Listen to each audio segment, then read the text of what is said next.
الحمدللہ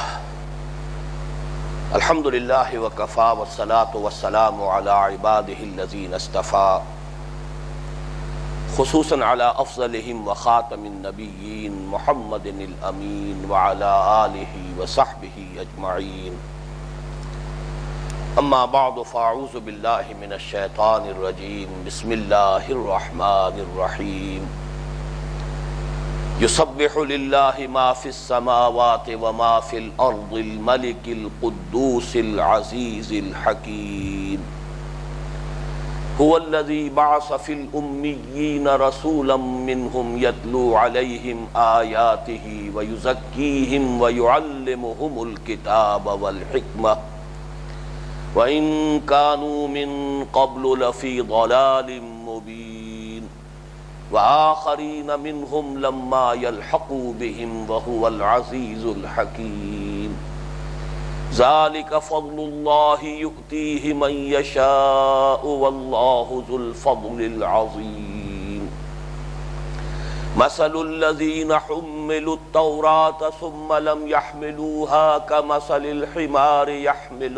أَسْفَارًا بئس مثل القوم الذين كذبوا بآيات الله والله لا يهدي القوم الظالمين صدق الله العظيم رب اشرح لي صدري ويسر لي أمري واحلل عقدة من لساني يفقهوا قولي اللهم ربنا ألهمنا رشدنا وأعذنا من شرور أنفسنا اللهم أرنا الحق حقا وارزقنا اتباعه وأرنا الباطل باطلا وارزقنا اجتنابه اللهم وفقنا لما تحب وترضى آمین یا رب العالمین۔ اس سے قبل سورہ جمعہ کے بیان میں 4 نشستیں منعقد ہو چکی ہیں۔ ان میں تمہیدی مباحث کے علاوہ اس سورہ مبارکہ کی پہلی 2 آیات کے بارے میں گفتگو ہماری مکمل ہو چکی ہے، اور ان میں سے دوسری آیت جو ہے وہ اس پوری سورہ مبارکہ کے لیے عمود کی حیثیت رکھتی ہے، اور جیسا کہ ہم تفصیلاً گفتگو کر چکے ہیں یہ قرآن مجید کی اہم ترین آیات میں سے موسٹ پروفاؤنڈ آیات جو ہیں قرآن مجید کی ان میں سے شمار کیے جانے کے قابل ہیں۔ البتہ تیسری آیت جو ہے وَآخَرِينَ مِنْهُمْ لَمَّا يَلْحَقُوا بِهِمْ وَهُوَ الْعَزِيزُ الْحَكِيمُ، اس کا بھی جو جزو اعظم ہے، بڑا حصہ ہے پہلا، اس پر گفتگو مکمل ہو گئی تھی وَآخَرِينَ مِنْهُمْ لَمَّا يَلْحَقُوا بِهِمْ، لیکن اس کا آخری ٹکڑا جو ہے وہ ابھی رہتا ہے وَهُوَ الْعَزِيزُ الْحَكِيمُ۔ یہ جو 2 اسماء حسنہ اس آیت کے ساتھ آئے ہیں تو کیا مناسبت ہے اور کیا معنوی ربط ہے اس آیت کے مضامین کے ساتھ ان 2 اسماء حسنہ کی، اس پر ہمیں آج گفتگو کرنی ہے۔ البتہ اب تک جو مضامین بیان ہوئے ہیں ان میں سے 3 نکات ایسے ہیں جو بڑے بنیادی ہیں اور ان کو پھر ذہن میں تازہ کر لینا چاہیے، اس لیے کہ آگے کے مطالعہ جو ہے اس کے لیے یہ ضروری ہے۔ سب سے پہلی بات یہ کہ اس سورہ مبارکہ کی جو نسبت زوجیت ہے، جو سورہ ما سبق ہے یعنی سورہ صف، اس کو اچھی طرح سمجھ لینا چاہیے۔ تفاصیل میں نہیں جا رہا ہوں، صرف ایک نقطہ، اور وہ نقطہ یہ کہ اجمالاً کہا جائے تو وہ یوں بات ہوگی کہ سورہ صف میں نبی اکرم صلی اللہ علیہ وسلم کا مقصد بعثت بیان ہوا ہے، آپ کس لیے بھیجے گئے، اور سورہ جمعہ میں آپ کا اساسی منہاج بیان ہوا ہے، اس مقصد کو پورا کرنے کے لیے آپ کا بنیادی طریقہ کار کیا تھا۔ یہاں لفظ بنیادی کو ضرور ذہن میں رکھیے، اس لیے کہ اسی کی جب ہم نے تفصیل کی تو بات یوں سامنے آئی کہ منہج انقلاب نبوی کے جو 6 مراحل ہیں ان میں سے 4 مراحل کا بیان سورہ صف میں ہو چکا ہے، یعنی ریزسٹنس کے 3 مراحل، پیسو ریزسٹنس، ایکٹیو ریزسٹنس، اور پھر آرم کانفلکٹ، جہاد اور قتال کی اصطلاحات کے گویا کہ ذیل میں وہ تمام بیان ہو چکے۔ دوسرے یہ کہ تنظیم کی جو اساس اور بنیاد ہے، من انصاری الی اللہ، تو وہ آیت جو ہے سورہ صف کی آخری آیت وہ بھی قرآن مجید کی اہم ترین آیات میں سے ہے، جس میں معین ہوتا ہے کہ اقامت دین اور غلبہ دین حق کی جد و جہد کے لیے جو جماعت قائم ہوگی اس کی حیت ترکیبی کیا ہے۔ تو گویا کہ مراحل انقلاب نبوی میں سے علی صاحب الصلاۃ والسلام 4 کا بیان سورہ صف میں ہے. 2 جو ہیں اس انقلاب کے لیے، اس جہاد و قتال کے لیے، اس تنظیم کے لیے، اس جماعت کے لیے مردان کار یا افرادی قوت کیسے فراہم ہوگی اور کیسے ان کی تربیت کی جائے گی. گویا کہ دعوت اور تربیت نبوی، ان دونوں کو میں قرار دے رہا ہوں اساسی منہاج. بنیاد تو یہ ہے، اس دعوت کے ذریعے سے لوگ ملیں گے، جمع ہوں گے، پھر ان کی تربیت کی جائے گی، تزکیہ ہوگا، پھر آگے کے مراحل ہو سکتے ہیں جہاد اور قتال کے. ورنہ یہ ہے کہ اگر یہی 2 شکلیں جو ہے پوری نہ ہو رہی ہوں تو جہاد و قتال کے مراحل کی طرف پیش قدمی ناممکن ہے. تو اساسی منہاج یہ سورہ جمعہ کا مضمون ہے، اور پھر اس میں مقصد کے تعین کے ساتھ جہاد و قتال کی پرزور دعوت اور اس کے لیے قائم ہونے والی جماعت یا تنظیم کی ہیئت ترکیبی، یہ سورہ صف میں آ گئے. ایک تو یہ نقطہ بہت واضح ہونا چاہیے. دوسرے یہ کہ حضور صلی اللہ علیہ وسلم کی دعوت اور تربیت، ان دونوں کے اعتبار سے 4 اصطلاحات نہایت اہم ہیں، اس لیے کہ 4 مرتبہ قرآن مجید میں ان کی تکرار ہوئی ہے. میں نے عرض کیا تھا کہ نہ عربی زبان کا دامن جو ہے تنگ ہے ووکیبلری کے اعتبار سے، نہ معاذ اللہ اللہ تعالیٰ کی ووکیبلری محدود ہے، معاذ اللہ ثم معاذ اللہ. اور جیسا کہ سب جانتے ہیں تنوع جو ہے وہ کلام کا حسن ہوتا ہے، اور تکرار جو ہے وہ عام طور پر کلام کا عیب شمار ہوتا ہے. یہ بات دوسری ہے کہ اللہ تعالیٰ کے کلام میں تکرار بھی آتی ہے تو وہ ایسے انداز میں آتی ہے کہ وہ عیب نہیں نظر آتا، لیکن یہ کہ عام اصول یہی ہے کہ تکرار جو ہے وہ کلام کا عیب ہے، تنوع کلام کا حسن ہے. اس سب کے باوجود اگر وہی الفاظ دہرا دہرا کر آ رہے ہیں، یتلو علیہم آیاتہ ویزکیہم ویعلمہم الکتاب والحکمہ، تو اس میں گویا کہ رہنمائی ہے کہ اپنی مائکروسکوپ کو یہاں پر فوکس کر دو. زیر ہر لفظ غالب چیدم میں خانہ ہے، گنجینہ معنی کا طلسم اس کو سمجھیو جو لفظ کے غالب میرے اشعار میں آوے. معلوم ہوا کہ یہ 4 اصطلاحات جو ہیں ان پر گویا کہ یہ جو چیزیں غالب نے اپنے کلام کے بارے میں کہی ہیں 100% اگر اپلیکیبل ہیں تو قرآن مجید کے ان الفاظ پر کہ جن کی تکرار ہوئی، جن کو دہرا دہرا کر قرآن مجید میں لایا گیا ہو.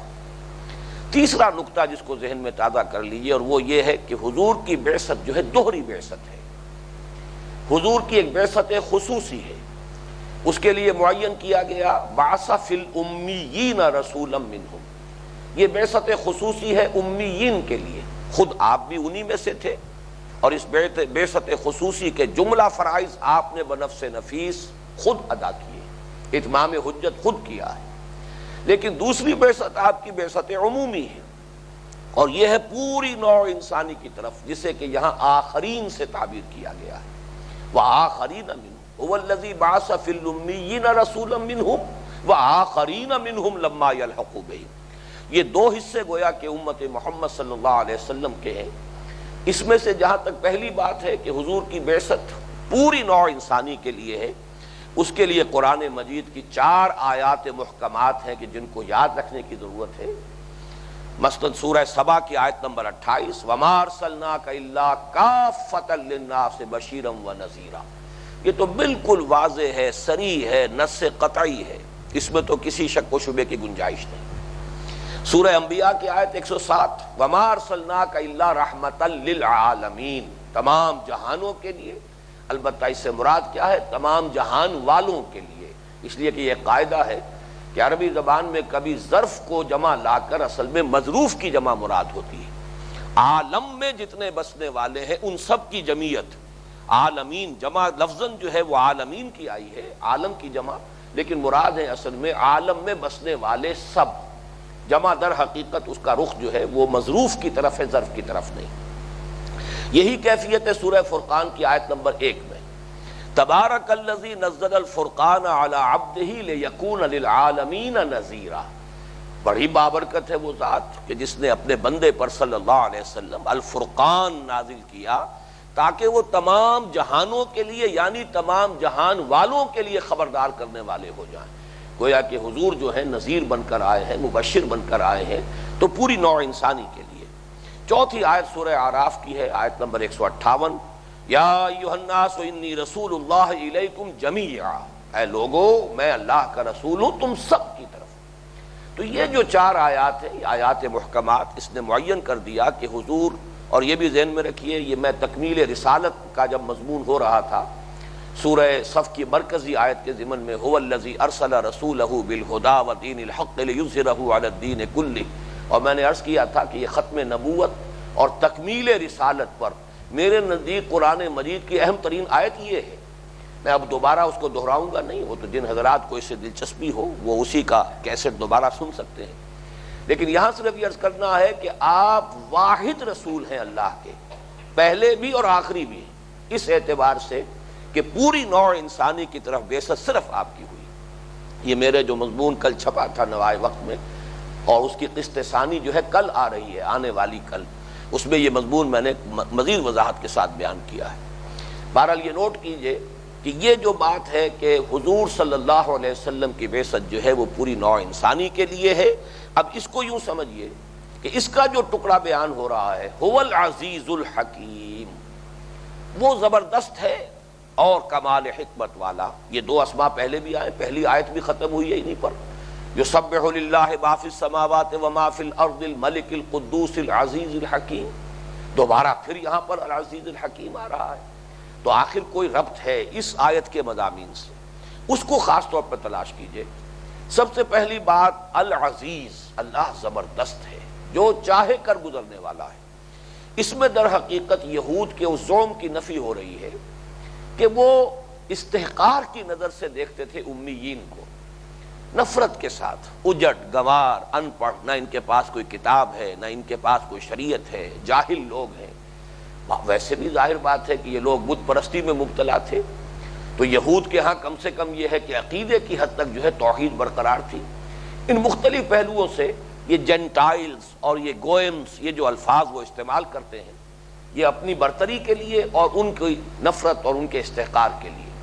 یہاں گویا کہ اللہ تعالیٰ فرما رہا ہے کہ دیکھو جنہیں تم نے حقیر سمجھا ہے، ہماری قدرت تامہ اور قدرت کاملہ کا یہ مظہر ہے کہ ہم نے انہی میں سے اپنا آخری اور کامل رسول انہی میں سے اٹھایا ہے۔ یہ ہماری قدرت ہے، جیسے کہ قرآن مجید میں آتا یخرج الحی من المیت و یخرج المیت من الحی، اللہ کی یہ شان ہے، اس کا یہ اختیار ہے۔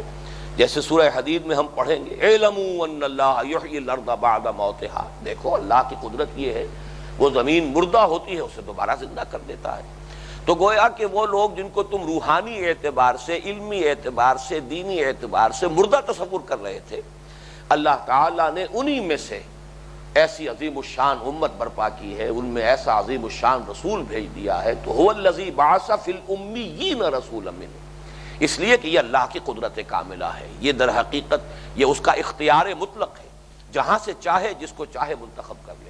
وہ جو ایسے ایک اور جگہ فرمایا گیا اللہ اعلم حیث یجعل رسالتہ، اللہ زیادہ بہتر جانتا ہے کہ وہ اپنی رسالت جو ہے وہ کہاں اس کو کس کو اس کے لیے چنے، اور کہاں رسالت کے لیے مقام اور قوم کون سی ہے جس کو منتخب کرے۔ تو یہ تو ہے العزیز۔ لیکن اس میں بلکہ میں چاہتا ہوں کہ اگرچہ میں حوالہ تو تلاش نہیں کر سکا بائبل میں کس جگہ ہے، یہ تورات میں یہ الفاظ موجود ہیں، اور اس کا مصداق یہی ہے، خود حضور صلی اللہ علیہ وسلم اور یہ امیین جن میں سے حضور بھی تھے، اور جن میں اللہ تعالیٰ نے جن میں سے پھر یہ عظیم امت مسلمہ برآمد کی ہے، اسی سے اٹھائی ہے۔ وہی پتھر جسے بیکار سمجھ کر معماروں نے پھینک دیا تھا، وہی بنیاد کا پتھر قرار پایا۔ یہ الفاظ تورات میں موجود ہیں، اور اس کا در حقیقت مصداق وہی ہے کہ جن کو حقیر سمجھا جا رہا تھا اور جن کے بارے میں گمان ہی نہیں تھا کہ یہاں کہیں ہو سکتا ہے آخری نبوت، آخری رسالت، جو یوں سمجھیے کہ گلے سرسبد ہوں گے باغ نبوت اور گلشن رسالت کے، وہ اس قوم میں اٹھ کھڑے ہوں گے، ان میں سے اللہ اٹھا دے گا۔ تو جو پتھر رد کر دیا گیا تھا، جو پھینک دیا گیا تھا، جس کو بیکار سمجھ لیا گیا تھا، وہی بنیاد کا پتھر قرار پایا، اسی پر پھر ایک عظیم تعمیر جو ہے اس کی بنیاد رکھی گئی۔ تو یہ تو العزیز کا در حقیقت رشتہ ہے ان آیات مبارکہ کے ساتھ۔ الحکیم کیا ہے، اس پر میں سمجھتا ہوں کہ اور زیادہ غور کی ضرورت ہے کہ جب ایک عالمی نبوت اللہ تعالیٰ نے، عالمی رسالت جو ہے نبی اکرم صلی اللہ علیہ وسلم کے ذریعے سے اس کا ظہور فرمایا ہے، تو اس کے لیے واقعتاً حکمت کا تقاضا یہی تھا کہ ایک بعثت خصوصی ہوتی حضور کی، ایک امت، اور اس امت کو حضور تیار کر دیتے۔ اس کی تربیت، اس کا تزکیہ، اس کی تعلیم، یہ سب حضور بنفس نفیس خود اپنے دست مبارک سے اس امت کو سنوار دیتے، بنا دیتے، اس پر اتمام حجت کا حق ادا کر دیتے، اس کی تربیت کا اور تزکیے کا حق ادا کر دیتے۔ پھر اس امت کو اب اعلیٰ بنایا جاتا، اس کو واسطہ بنایا جاتا کہ اب وہ جو دائمی رسالت ہے محمد الرسول اللہ صلی اللہ علیہ وسلم کی، اب اس کے فرائض کی تکمیل اس کے ذمہ ہے، اس کے سوا کوئی شکل نہیں تھی۔ ایک رسول کہ جو پوری نوع انسانی کے لیے ہو، پھر یہ کہ وہ تا قیامت وہی ہو، اسی کا دور رسالت چل رہا ہے۔ اسی لیے دیکھیے اس میں بھی ایک حکمت ہے، قرآن مجید میں کوئی لفظ بغیر حکمت نہیں ہے کہ ختم کا لفظ قرآن مجید میں نبوت کے ساتھ آیا، رسالت کے ساتھ نہیں آیا، اس لیے کہ نبوت ختم ہو گئی محمد الرسول اللہ صلی اللہ علیہ وسلم پر۔ نبوت کا مطلب کیا؟ جس پر وحی آ رہی ہے، وہ کھڑکی کھلی ہوئی ہے، جو ریسیپینٹ ہے وحی کا۔ وہ تو جیسا کہ ام ایمن رضی اللہ تعالی عنہا کے بارے میں ایک واقعہ آتا ہے بڑا عجیب۔ حضور کے انتقال کے بعد ایک روز حضرت ابو بکر اور حضرت عمر گزر رہے تھے۔ ام ایمن وہ ہیں جنہوں نے حضور کو کھلایا بھی تھا گود میں، اور پھر یہ کہ نہایت محبت کرنے والی، حضور کے ساتھ آپ کی گویا کہ خادمہ کی حیثیت رکھنے والی، وہ بیٹھی رو رہی تھی۔ تو ان دونوں نے پوچھا، شیخین نے، حضرت ابو بکر حضرت عمر نے رضی اللہ تعالی عنہما، کہ کیا بات ہے، کس وجہ سے آپ رو رہی ہیں؟ تو انہوں نے کہا میں اس پر رو رہی ہوں کہ وحی کا سلسلہ بند ہو گیا۔ یعنی یہ اتنی بڑی نعمت تھی نوع انسانی کے لیے، ہدایت کا یہ تسلسل جو جاری تھا محمد الرسول اللہ صلی اللہ علیہ وسلم کی حیات طیبہ میں، اس کا سلسلہ منقطع ہو گیا۔ تو وہ وحی کا سلسلہ تو منقطع ہو گیا ہے، رسالت ختم نہیں ہوئی۔ کس معنی میں؟ کہ رسالت محمدی تو جاری ہے تا قیامت۔ حضور کے انتقال پر نبوت it came to an end, اس لیے کہ وحی کا سلسلہ ختم ہو گیا۔ محبت وحی حضور تھے شخصاً ذاتی اعتبار سے، لیکن رسالت محمدی تو تا قیامت جو ہے اس کا سلسلہ جاری ہے۔ یہی وجہ ہے کہ ختم کا لفظ جو ہے نبوت کی بجائے رسالت کے ساتھ اس کو چسپاں کیا گیا۔ خاتم النبیین ما کان محمد ابا احد من رجالکم ولکن رسول اللہ وخاتم النبیین، اللہ کے رسول ہے، اور اللہ کے رسول ہونے کی حیثیت سے آپ پوری نوع انسانی کی طرف مبعوث ہیں، اور تا قیامت آپ ہی کا دور رسالت جاری ہے۔ البتہ نبوت اب ختم ہوئی، اس لیے کہ نبوت کا تعلق ہے وحی سے، وحی کا سلسلہ ختم ہوا، وہ کھڑکی بند ہو گئی۔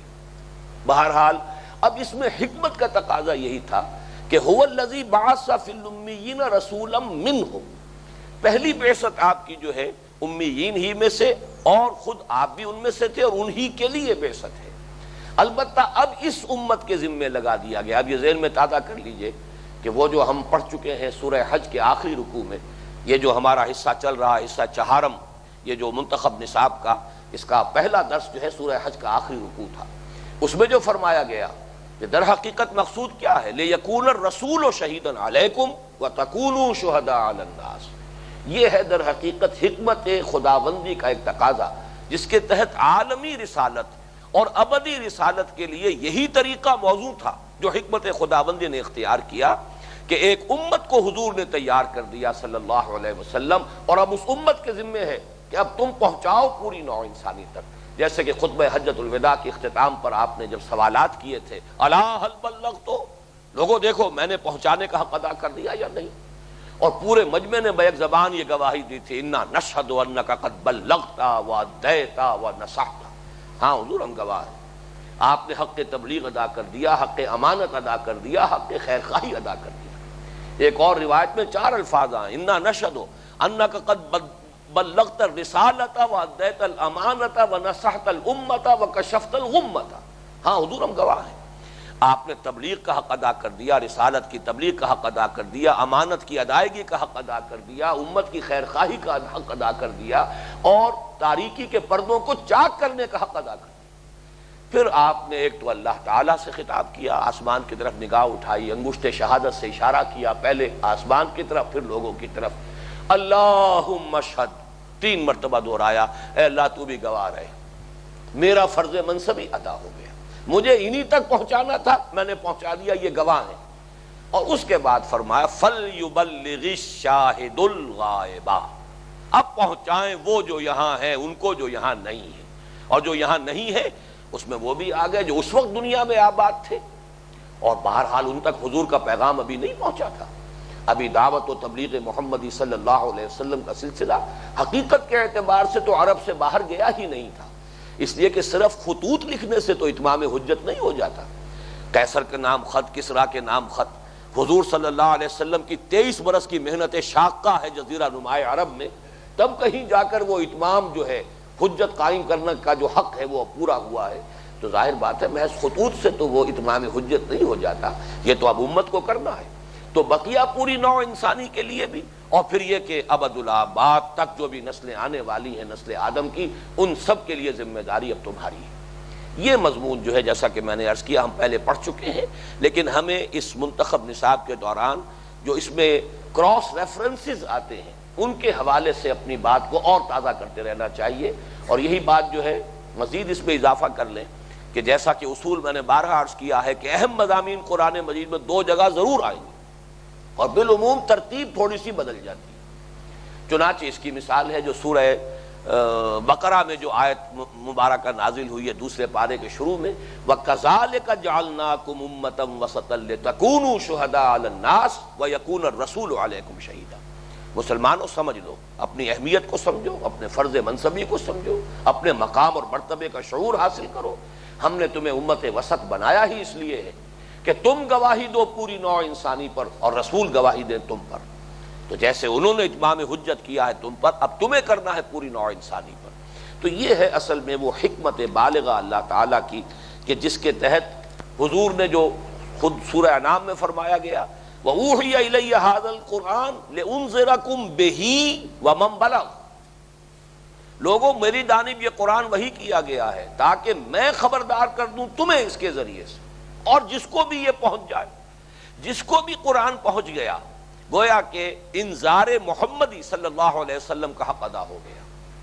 یہی وجہ ہے کہ آپ نے فرمایا بلغوا عنی ولو آیۃ، پہنچاؤ میری جانب سے چاہے ایک ہی آیت پہنچاؤ۔ تو تبلیغ کا جو اصل موضوع ہے وہ در حقیقت قرآن مجید ہے، اس کا پہنچانا، جیسے کہ حضور صلی اللہ علیہ وسلم نے قرآن مجید کی تبلیغ کا حق ادا کیا۔ اب آگے چلیے چوتھی آیت، اور جیسا کہ ہم اس کا تجزیہ کر چکے ہیں سورہ مبارکہ کی آیات کا کہ اس کے بھی 4 آیتوں کے 2 حصے ہیں، اور وہ بالکل سورہ صف کے ابتدائی 2 حصے وہ بھی 4 آیات پر مشتمل ہے، بالکل اسی کی طرح یہ 4 آیات پر اس کے بھی 2 حصے مشتمل ہیں۔ تیسرا حصہ اس کا 3 آیات پر مشتمل ہے، اور دوسرا رکوع جو ہے آپ کے علم میں ہے کہ وہ 3 ہی آیات جو ہیں اس پر مشتمل ہے۔ اب جو آخری آیت ہے پہلے حصے کی، ذالک فضل اللہ یؤتیہ من یشاء واللہ ذو الفضل العظیم، یہ اللہ کا فضل ہے۔ یہاں ذالکہ کا لفظ آیا، یہ اشارہ بعید ہے، لیکن میں ترجمہ کر رہا ہوں یہ، اور یہی اصل میں اشکال ہے قرآن مجید کے بالکل شروع میں، الف لام میم ذالک الکتاب لا ریب فیہ، حالانکہ کہنا چاہیے ھذا الکتاب لا ریب فیہ، ہمارے عام تصور کے مطابق وہ قرآن تو سامنے ہے، ہم اسے پڑھ رہے ہیں، تو ھذا الکتاب لا ریب فیہ نہیں، ذالک الکتاب لا ریب فیہ۔ تو اشارہ بعید جو ہے کسی وقت کسی شے کی احترام اور اس کی تعظیم کے لیے بھی آتا ہے، وہ صرف بعید اس اعتبار سے نہیں کہ کوئی دور کی شے ہے، بلکہ یہ کہ عربی نحو میں اس کا ایک استعمال یہ بھی ہے۔ تو ذالک فضل اللہ یؤتیہ من یشاء، یہ بہت بڑا فضل ہے، یہ تعظیم کے اعتبار سے یہ اللہ کا فضل ہے، وہ دیتا ہے جس کو چاہتا ہے، اور اللہ بڑے فضل والا ہے۔ فضل کو ایک تو سمجھ لیجئے، فضل جو ہے اجر کے مقابلے میں ہے، اجر اجرت یہ کسی شخص کی محنت کا بدل ہوتا ہے، جب محنت کے بدل ہوگا تو اس کے متناسب ہوگا، ریشیو پروپورشن وہی ہوگی۔ 1 گھنٹے کی اجرت جو ہے جو ہوگی تو 2 گھنٹے کی اس سے دگنی ہو جائے گی، 3 گھنٹے کی۔ آپ کو معلوم ہے کہ اب تو دنیا میں اکثر و بیشتر جو صنعتی ممالک ہیں تو وہاں سیلری جو ہے وہ آورلی بیسس کے اوپر ہے۔ بہرحال تو معلوم یہ ہوا کہ اجر یا اجرت یہ تو محنت کی مناسبت سے ہے۔ فضل کہتے ہیں اس شے کو جو بلا استحقاق دی جائے، وہ جو اللہ جس کو چاہے دیتا ہے، اور اس میں پھر کوئی اس کا حساب کتاب نہیں ہے۔ اللہ تعالیٰ اپنا فضل دیتا ہے جس کو چاہے بغیر حساب، اللہ تعالیٰ عطا فرماتا ہے، پھر وہ فضل جو ہے اس کے اندر حساب کتاب نہیں ہے، بلکہ جتنا چاہے جس کو عطا کرے۔ ذالک فضل اللہ یؤتیہ من یشاء، یہ اللہ کا فضل ہے، وہ دیتا ہے جس کو چاہتا ہے۔ واللہ ذو الفضل العظیم، اور اللہ بڑے فضل کا مالک ہے، اس کے فضل کے خزانے جو ہیں محدود نہیں ہیں۔ اس میں اصل میں سمجھنا چاہیے کہ یہ کس فضیلت کی طرف اشارہ ہو رہا ہے۔ واقعہ یہ ہے کہ یہ نبوت، رسالت، پھر وہ قوم جس میں سے آخری نبوت اور رسالت کا ظہور ہوا، پھر ہر وہ شخص جو امت محمد میں شامل ہو جائے گا تا قیام قیامت، وہ کسی قوم، کسی نسل، کسی علاقے، کسی رنگت کا، کسی بھی زبان کا بولنے والا ہو، درجہ بدرجہ فضل ہے۔ سب سے بڑا فضل وہ ہے کہ جو پوری نوع انسانی میں، جملہ مخلوقات میں جو سب سے بڑا فضل ہوا ہے وہ محمد الرسول اللہ صلی اللہ علیہ وسلم پر ذاتی اور شخصی حیثیت۔ یہ دوسری بات ہے، نوٹ کر لیجئے کہ جن کے رتبے ہیں سوا، ان کی سوا مشکل ہے۔ یہ جو فضل اور فضیلت ہے پھر اسی کے اعتبار سے رسپانسبلٹی ہو جاتی ہے، وہ میں بعد میں عرض کروں گا۔ عام طور پر لوگوں پر اس کا تاثر جو ہے وہ برعکس ہوتا ہے، لیکن یہاں پہلے بات مکمل کر لیجئے۔ چنانچہ سورہ بنی اسرائیل میں فرمایا گیا کہ ان فضلہ کان علیک کبیرا، اے محمد صلی اللہ علیہ وسلم آپ پر اللہ کا فضل بہت بڑا ہے، اس میں کوئی شک نہیں۔ وہ مقام جو ہے سید المرسلین، سید الاولین والآخرین، سید ولد آدم، یہ مقام ہے جو محمد الرسول اللہ صلی اللہ علیہ وسلم کا ہے، خاتم النبیین، آخر المرسلین، کامل رسالت جو ہے اور ختم نبوت کا تاج جو ہے آپ کے سر مبارک پر ہے۔ تو ان فضلہ کان علیک کبیرا۔ دوسرے درجے میں بہت بڑا درجہ فضیلت کا حاصل ہو گیا ہے اہل عرب کو۔ اہل عرب میں سے بھی خاص طور پر وہ لوگ کہ جو بنی اسماعیل میں سے تھے، کیونکہ نسلاً تو حضور کا تعلق صرف انہی سے ہے، لیکن یہ کہ ان کے تابع اور لوگ بھی جو عرب میں آباد تھے، جو تقریباً سیادت تسلیم کرتے تھے بنی اسماعیل کی، اور زبان وہی بولتے تھے کہ جو بنی اسماعیل کی تھی، طبعاً وہ بھی اس میں آ جائیں گے۔ اس لیے کہ ان سب کو، بنی اسماعیل کو تو دوہری فضیلت حاصل ہوئی کہ انہی میں سے ہے نسلاً محمد الرسول اللہ صلی اللہ علیہ وسلم، اور پھر ان کی زبان میں اللہ نے اپنا آخری کلام نو انسان را پیام آخری حامل او رحمت للعالمین۔ تو معلوم ہوا کہ بہت بڑا فضل ہے کہ جو عطا ہوا ہے اب وہ امیین کو، لیکن عربوں کو بھی، چاہے وہ نسلاً بنی اسماعیل میں سے نہ ہو، کم سے کم اکیرا فضل تو حاصل ہو گیا کہ ان کی مادری زبان میں، ان کی اپنی زبان میں اللہ کا کلام موجود ہے۔ یہ وہ فضل ہے جو آج بھی ہر اس شخص پر ہے اللہ کا کہ جس کی مادری زبان عربی ہے۔ اس کو قرآن کو سمجھنے کے لیے مشقت اضافی کرنے کی ضرورت نہیں ہے، اسے صرف و نحو پڑھنے کی ضرورت نہیں ہے، اسے گردانے رٹنے کی ضرورت نہیں ہے، بلکہ یہ کہ جس کو ایک عالم دین بہت ایک تعبیر کیا کرتے ہیں کہ چٹائی توڑ تعلیم حاصل کرنا، تو واقعہ یہ ہے کہ وہ چٹائی توڑ تعلیم حاصل کرنا اس کے بغیر نہیں سمجھ میں آتا قرآن مجید، عربی زبان کا جب تک کہ فہم آدمی کو حاصل نہ ہو۔ تو اس اعتبار سے ایک درجہ فضیلت انہیں حاصل ہے۔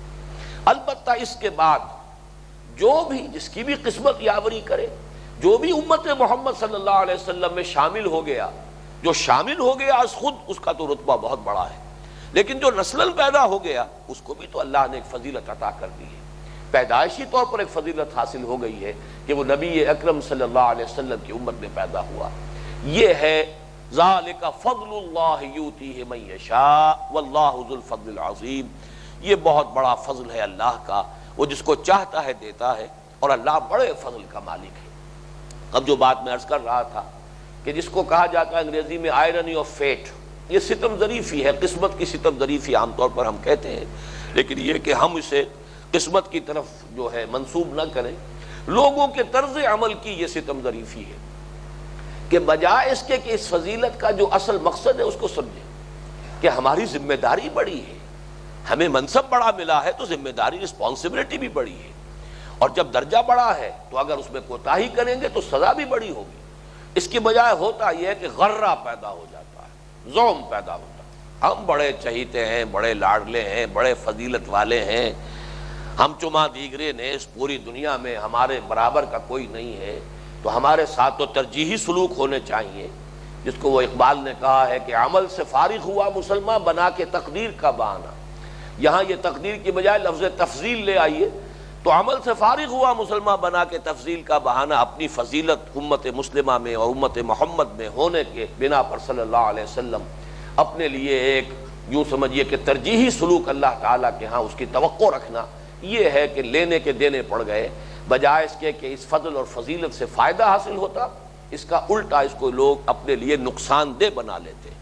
یہ مضمون چونکہ آگے آ رہا ہے اس لیے کہ اگلے حصے میں جو 4 آیات پر مشتمل ہے، جو بطور نشان عبرت یہود کو پیش کیا گیا ہے، ان کا پورا تجزیہ کر کے یہ 4 آیات بہت پروفاؤنڈ ہیں جو اگلے حصے کی ہیں 5ویں سے لے کر 8ویں تک، اور اس میں در حقیقت ہمارے لیے ایک بہت بڑی رہنمائی ہے۔ وہ جو حضور صلی اللہ علیہ وسلم نے فرمایا کہ لَيَأْتِيَنَّ عَلَىٰ أُمَّتِي مَا أَتَىٰ عَلَىٰ بَنِي إِسْرَائِيلَ حَزْوَ النَّعْلِ بِالنَّعْلِ، بعض احادیث میں بات کو آپ نے اور کھول دیا ہے، یہاں تک واضح کیا ہے کہ اگر وہ سابقہ امت جو ہے گوہ کے بل میں گھسی تھی تو تم بھی گھسو گے، اور اگر معاذ اللہ ثم معاذ اللہ ان میں سے کوئی بدبخت اور شقی ایسا اٹھا تھا جس نے اپنی ماں کے ساتھ بدکاری کی ہو تو تم میں سے بھی کوئی نہ کوئی شقی ضرور اٹھے گا جو یہی حرکت کرے۔ تو لَيَأْتِيَنَّ عَلَىٰ أُمَّتِي مَا أَتَىٰ عَلَىٰ بَنِي إِسْرَائِيلَ حَزْوَ النَّعْلِ بِالنَّعْلِ، اور ایک حدیث کے الفاظ ہے تم لازماً پچھلی امتوں کے نقش قدم پر چلو گے۔ جب پوچھا گیا حضور کیا یہود و نصارہ، تو آپ نے فرمایا ومن، نہیں وہ نہیں تو اور کون، تم لازماً ان کے نقش قدم پر چلو گے۔ تو وہ ساری گمراہیاں جو ان میں آئیں ہم میں بھی آئیں، وہ اعتقادی ہوں، عملی ہوں، اخلاقی ہوں، سب کی سب جوں کی توں، وہی غلط فہمیاں، وہی امانی، وہی زعم بے بنیاد زعم، وہ ساری چیزیں جو ہے وہ ہمارے اندر بھی آئی ہیں۔ لیکن یہ کہ اس کا تذکرہ اب جو ہے اگلے حصے میں ہو رہا ہے۔ اللہ کے فضل و کرم سے یہ ہمارا پہلا حصہ اس سورہ مبارکہ کا جو 4 آیات پر مشتمل ہے اس کی یہاں تکمیل ہوئی۔ اب آئیے دوسرے حصے کی طرف۔ اس کی پہلی آیت جو ہے، جو آیت ہے 5ویں اس سورہ مبارکہ کی، نہایت اہم، نہایت جامع، مثل الذین حملوا التوراۃ ثم لم يحملوها کمثل الحمار يحمل اسفارا بئس مثل القوم الذین کذبوا بآیات اللہ واللہ لا یہدی القوم الظالمین۔ پہلے ترجمہ کر لیجئے، مثال ان لوگوں کی، مثل الذین حملوا التوراۃ، جو اٹھوائے گئے تھے تورات، جن سے اٹھوائی گئی تورات، ثم لم يحملوها، پھر انہوں نے اسے نہیں اٹھایا، کمثل الحمار، ان کی مثال اس گدھے کے سے مانند ہے، گدھے کے مانند ہے، یحمل اسفارا، جو کتابوں کا بوجھ اٹھائے ہوئے ہو، بئس مثل القوم الذین کذبوا بآیات اللہ، بہت بری مثال ہے اس قوم کی جس نے اللہ کی آیات کو جھٹلایا، واللہ لا یہدی القوم الظالمین، اور اللہ ایسے ظالموں کو ہدایت نہیں دیتا۔ اور جیسا کہ یہ مضمون پہلے بھی آ چکا ہے، یہاں بریکٹ میں اضافہ کر لیجئے، اللہ ایسے ظالموں کو زبردستی ہدایت نہیں دیتا، یہ اللہ تعالیٰ کی سنت کے خلاف ہے۔ اللہ تعالیٰ ہدایت دیتا ہے انہی کو جو ہدایت کے جویاں ہوں، متلاشی ہوں، ہدایت کے طالب ہوں۔ جو ہدایت سے منہ موڑنے والے ہو، زبردستی اللہ تعالیٰ ان کا رخ جو ہے وہ ہدایت کی طرف نہیں کرتا، یہ اس کی سنت کے خلاف ہے۔ اور جو تخلیق اس دنیا کی اور حیات انسانی کا جو یہ مقصد ہے، ابتلاء اور آزمائش، اس کو باطل کر دینے والی بات ہوگی اگر زبردستی کسی کو ہدایت پر لے آیا جائے یا زبردستی کسی کو ضلالت اور گمراہی کی طرف موڑ دیا جائے۔ اس آیت مبارکہ میں ایک تو لفظ حمل پر غور کیجئے، مثل الذین حملوا التوراۃ، حملوا یہ فعل ماضی مجہول ہے، اٹھوائے گئے۔ حمل کا لفظ جو ہے اس میں ذرا میں چاہتا ہوں کہ جسے فقہ اللغہ کہا جاتا ہے، عربی زبان میں بعض الفاظ ایسے ہیں کہ ان کی ذرا گہرائی میں غور کیا جائے تو شاید نوٹ کیا ہو قرآن مجید میں یہ لفظ حمل بھی آتا ہے اور حمل بھی آتا ہے، ہے کے زیر کے ساتھ، حملہ۔ وَإِن تَدْعُ مُثْقَلَةً إِلَىٰ حِمْلِهَا، اگر کوئی جو بوجھ سے مری جا رہی ہوگی جان، جس کے اوپر بہت بوجھ لدا ہوا ہوگا قیامت کے دن، وہ اپنے حمل کی طرف لوگوں کو بلائے، کسی کو دعوت دے کہ ذرا کچھ شیئر کرو میرا بوجھ، کچھ میرا بوجھ کم کرو، کچھ تم اٹھا دو، کچھ میری مدد کرو۔ اسی طرح سالہم یوم القیامت حملا، بہت برا ہوگا قیامت کے دن جو بوجھ وہ اٹھائے ہوئے ہوں گے۔ اور حمل کا لفظ بھی آتا ہے، چنانچہ سورہ حج کے بالکل شروع میں آیا ہے، یا ایھا الناس اتقوا ربکم ان زلزلۃ الساعۃ شیء عظیم یوم ترونها تذہل کل مرضعۃ عما ارضعت وتضع کل ذات حمل حملها، حمل۔ اور اسی طریقے سے وحملہ وفصالہ فی عامین 30 شہرا، حمل جو ہے جو ماں کے پیٹ میں بچہ رہتا ہے اور پھر اس کا دودھ چھڑانا جو ہے، یہ سب ملا کر مدت جو ہے 30 مہینے بن جاتی ہے۔ تو حمل اور حمل اور حمل یہ جو دو الفاظ ہیں ان کا فرق کیا ہے بڑا باریک سا۔ اگر تو بوجھ ہے معنوی یا داخلی، حمل جو ہے وہ ظاہر بات ہے کہ عورت کے وجود کے اندر ہے، وہ نظر نہیں آ رہا، وہ بوجھ ہے داخلی، یا کوئی معنوی ہے ذمہ داری کا بوجھ.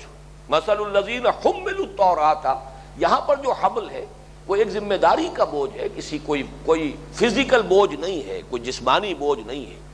اس کے لیے تو لفظ آئے گا حمل، اور اگر ہو وہ ظاہری بوجھ اور عیاں اور خارجی بوجھ تو اس کے لیے حمل آئے گا ہے کے زیر کے ساتھ.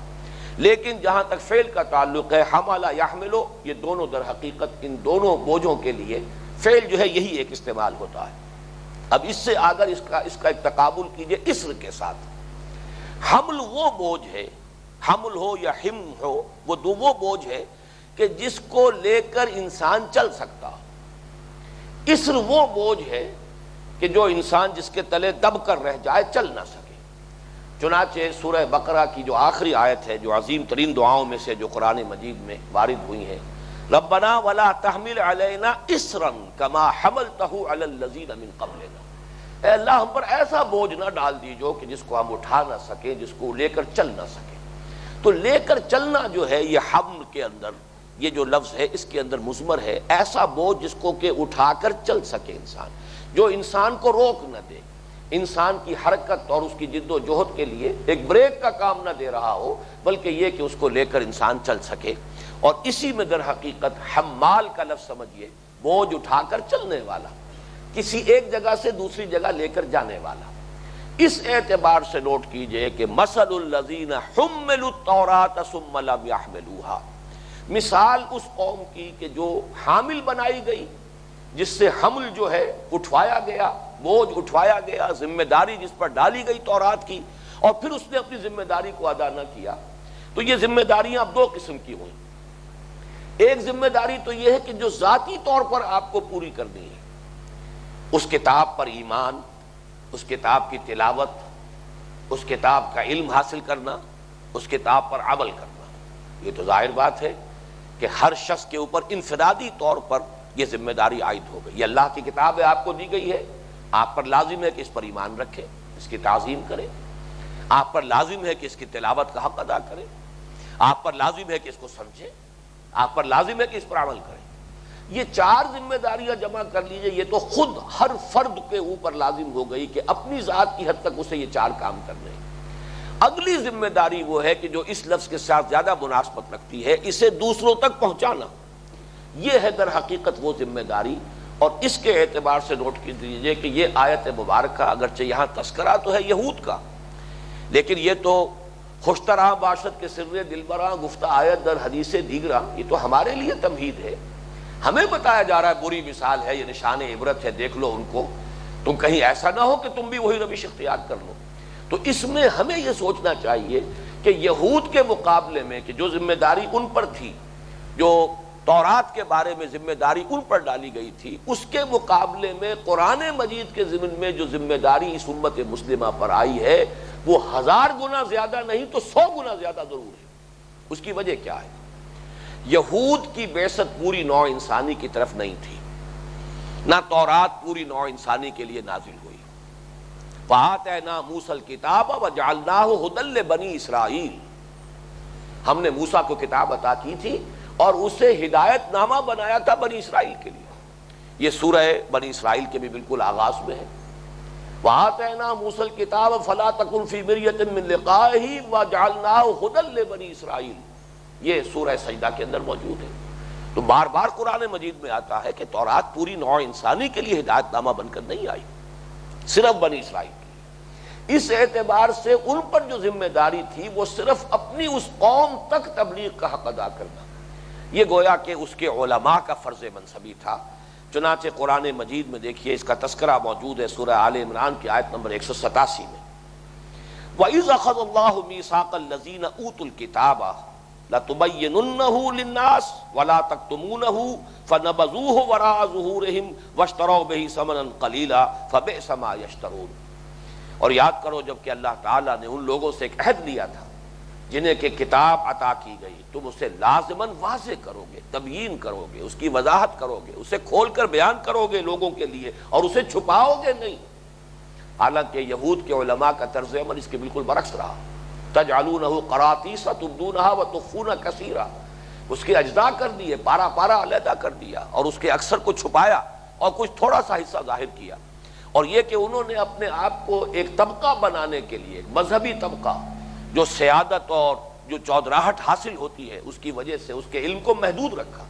جیسے کہ آپ کو معلوم ہے کہ ہندوؤں میں برہمن، اس نے اپنی یوں سمجھیے کہ اپنی جو ایک طبقے کی حیثیت سے جو اسے پریولیجز حاصل ہیں، جو مقام و مرتبہ حاصل ہے، اس کی انتہا یہ ہے کہ اگر کسی شودر کے کان میں وید کا کوئی اشلوک پڑ جائے، اس غریب نے خود کوئی نہیں کوشش کی کہ آ کے وید پڑھے یا سنے، لیکن فرض کیجئے کہ وہ گلی میں سے گزر رہا تھا اور کہیں وید کا اشلوک پڑھا جا رہا تھا اور اس کے کان میں کہیں پہنچ گیا ہے، تو اس کی سزا یہ کہ اس کے کان میں سیسا پگھلا کر ڈال دیا جائے گا، چاہے اس کا اپنا کوئی جرم اس میں نہیں تھا، تاکہ یہ علم جو ہے محدود رہ جائے ایک طبقے کے اندر.